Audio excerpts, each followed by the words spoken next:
नमस्कार दोस्तों, आज हम आपके लिए आरआरबी ग्रुप डी और एनटीपीसी के लिए एक बहुत ही शानदार और मज़ेदार सीरीज लेकर आए हैं। हम इसमें मोस्ट इम्पोर्टेंट 10 क्वेश्चन लेकर आए हैं जो पिछले एग्ज़ाम में आए हुए हैं, और इसी के मद्देनज़र हमने ये एक वीडियो लेकर आए हम आपके लिए, ताकि आपके जो आने वाले एग्ज़ाम हैं उनमें ये क्वेश्चन बार बार रिपीट होते हैं, ताकि आप अपनी तैयारी अच्छी तरीके से कर सकें। तो हम चलते हैं हमारे पहले क्वेश्चन की तरफ। तो हमारा जो पहला क्वेश्चन है वो है, जीवन की जो मूलभूत इकाई है वो क्या होती है। जीवन की जो मूलभूत इकाई है वो क्या है। तो जीवन की मूलभूत इकाई, तो आप सभी से गुजारिश है कि आप सभी इसका जवाब दें कमेंट बॉक्स में कि जीवन की मूलभूत इकाई कौन सी है। पहला ऑप्शन हमारे पास है कोशिका, दूसरा ऑप्शन है हमारे पास अंग, तीसरा ऑप्शन है ऊतक और चौथा ऑप्शन है नाभिक। तो इसकी जो मूलभूत इकाई है वो होती है आपके कोशिका। कौन सी होती है? कोशिका। जीवन की जो मूलभूत इकाई है वो होती है कोशिका। ठीक है, अब हम चलते हैं हमारे अगले क्वेश्चन पे। कोशिका के बारे में निम्न में से कौन सा कथन सही नहीं है। कोशिका के बारे में निम्न में से कौन सा कथन सही नहीं है। तो हमारे पास पहला ऑप्शन है, कुछ कोशिकाओं के बदलते आकार होते हैं। दूसरा ऑप्शन, कोशिकाओं के आकारों आमाप विशिष्ट कार्य से संबंधित होते हैं। तीसरा ऑप्शन है, प्रत्येक कोशिका में निष्पादन की अपनी क्षमता होती है। और चौथा ऑप्शन है, सभी देह ऊतकों में एक ही प्रकार की कोशिकाएं विद्यमान है। तो इसका जो सही आंसर होगा, इसका सही आंसर होगा ऑप्शन नंबर 4, सभी देह ऊतकों में एक ही प्रकार की कोशिकाएं विद्यमान होती है। सभी जो देह ऊतक होते हैं उनमें एक ही प्रकार की कोशिकाएं विद्यमान होती है। अगले सवाल पे चलते हैं हम। निम्नलिखित में से कौन सा कोशिका पादप कोशिका में पाया जाता है किंतु जंतु कोशिका में नहीं पाया जाता।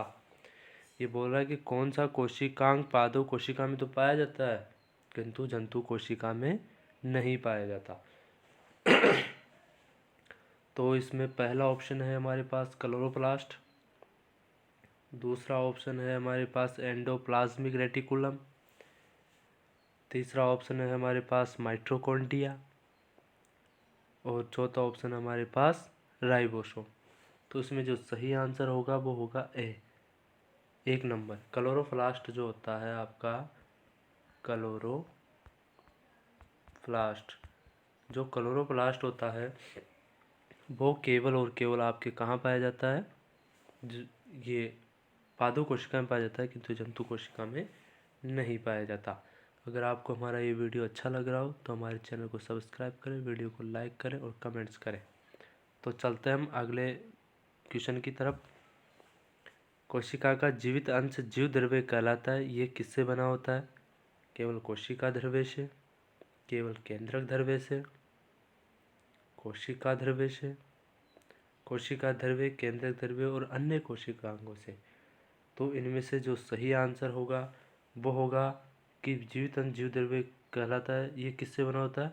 केवल कोशिका द्रव्य से, यानी कि ऑप्शन नंबर 1 होगा, केवल कोशिका द्रव्य से। किससे होगा? केवल कोशिका द्रव्य से। अगले चलते हैं। 80% से अधिक कोशिका में पाया जाने वाला पदार्थ है। 80% से अधिक कोशिका में पाए जाने वाला पदार्थ है। प्रोटीन होता है,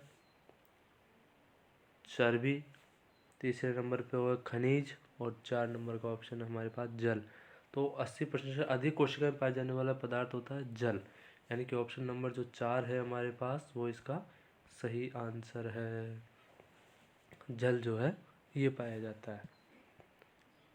क्वेश्चन नंबर 6, निम्नलिखित में से किन कोशिकाओं में नाभिक नहीं होता है। तो ये क्वेश्चन, तो पहला ऑप्शन है इसमें मूल रोम कोशिका, लाल रक्त कोशिका, प्लेटलेट और मोनोसाइट। किन कोशिकाओं में नाभिक नहीं होता है? तो ये होता है लाल रक्त कोशिका। लाल रक्त जो कोशिका होती है इसमें नाभिक नहीं होता है। जो आरबीसी होती है, आरबीसी रेड ब्लड कॉर्पुलेशन की जो कणिकाएं होती है, कोशिकाएं होती है, आरबीसी होती है, उनमें आपका क्या नहीं होता? नाभिक नहीं होता। अगले क्वेश्चन पे चलते हैं 7 नंबर पे। निम्न में से कौन से कोशिकाओं के आत्मघाती वेग कहे जाते हैं? लाइसोसोम्स, राइबोसोम्स, डिक्टोसोम्स और फेगोसोम्स। तो कौन से आत्मघाती वेग कहे जाते हैं? तो इसमें ऑप्शन नंबर जो आपका एक है लाइसोसोम। लाइसोसोम्स जो हैं आपके क्या होते हैं? आत्मघाती वेग कहे जाते हैं। क्वेश्चन नंबर 8, निम्नलिखित कोशिका अंगों में से कौन सा एक अर्धपारगम्य है? कोशिका झिल्ली, प्लाज्मा झिल्ली, कोशिका भित्ति, केंद्रक। कौन सा है इसमें से? तो इसमें जो सही आंसर होगा वो होगा आपका कोशिका झिल्ली। कौन सा एक अर्धपारगम्य कोशिका अंगों में कौन सा एक अर्धपारगम्य है? कोशिका झिल्ली। यानी कि इसमें जो फर्स्ट नंबर का जो आंसर है, फर्स्ट नंबर वो हमारे सही होगा।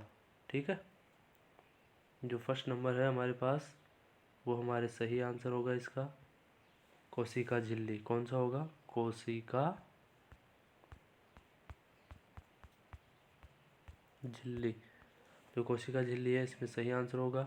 अगले आंसर पे चलते हैं। निम्नलिखित में किसको कोशिका का पावर प्लांट भी कहा जाता है? गोल्जी काय को, माइटोकॉन्ड्रिया को, राइबोसोम और लाइसोसोम। तो इनमें से किसको कोशिका का पावर प्लांट कहा जाता है? तो माइटोकॉन्ड्रिया जो है, आंसर 2 होगा इसमें। माइटोकॉन्ड्रिया जो है आपका, माइटोकॉन्ड्रिया जो है वो आपका क्या है? माइटोकॉन्ड्रिया कोशिका का पावर प्लांट भी हम इसको कहते हैं। कोशिका का शक्ति स्रोत होता है कोशिका भित्ति, माइटोकॉन्ड्रिया, राइबोसोम, न्यूक्लियसिस। उपयुक्त में से कोई नहीं। तो इसमें जो सही आंसर होगा वो होगा कोशिका शक्ति स्रोत होता है माइटोकॉन्ड्रिया। अभी जो पीछे वाला जो आंसर था ना हमारे पास, कोशिका पावर प्लांट माइटोकॉन्ड्रिया, तो ये इसका शक्ति स्रोत भी तो हो गया, माइटोकॉन्ड्रिया हो गया। यानी जो माइटोकॉन्ड्रिया है, आंसर नंबर जो 2 है वो हमारा सही आंसर होगा, माइटोकॉन्ड्रिया इसका सही आंसर होगा।